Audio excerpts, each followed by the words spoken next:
Usually, to use a baseball analogy, when a baseball team is rebuilding, they usually are rebuilding around one or two stars. Take, for example, a team like the Angels are building around Mike Trout, your superstar. Someone that, when you think Angels, you think athlete.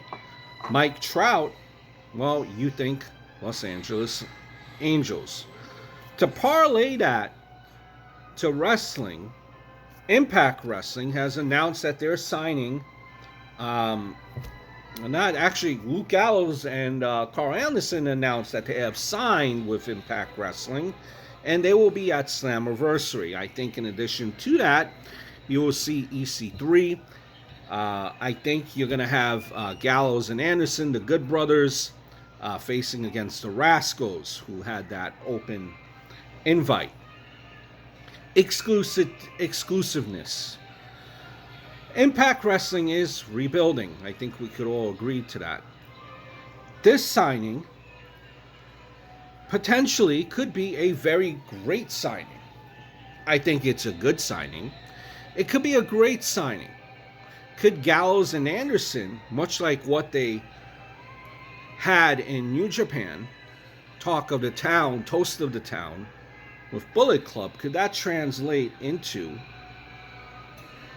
Impact Wrestling? When you thought Gallows and when you thought Anderson, you thought New Japan, you thought Bullet Club. When you're rebuilding, now I know this is a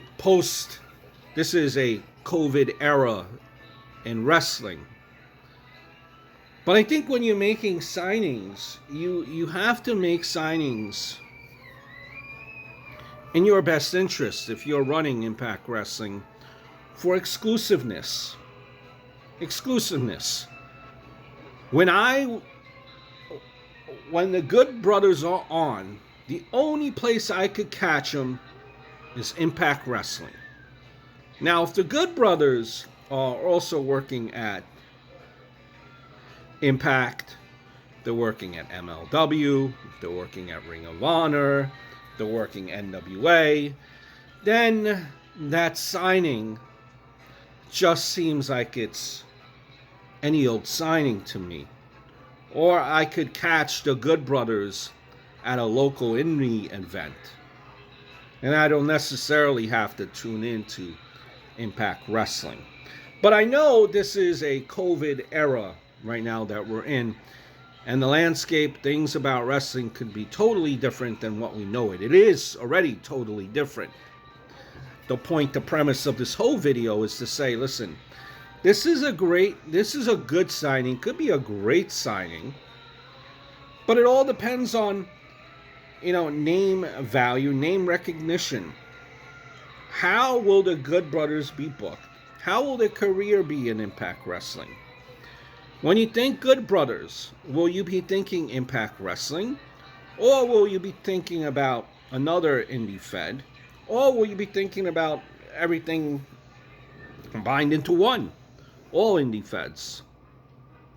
It works out great for the talent if that's what they're doing, be able to work in different organizations. But not so much for an Impact Wrestling, an MLW, AEW. You need that exclusiveness. You're rebuilding your organization. You want exclusiveness. I use baseball analogy. Mike Trout, Los Angeles Angels. John Cena, WWE. Could Gallows and Anderson be those stars? That's what Impact needs. Rebuilding. Something to draw you in. Or will the Good Brothers be just any old signing that, they wrestle here, wrestle there. Hey, it's good for them. Not so much the promotion. Don't be fooled too.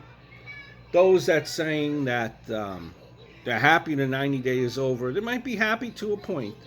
But a majority of them, we're making more on that 90-day no-compete than they would be now with the contract that they're signing. Majority of them. So I hope all is well.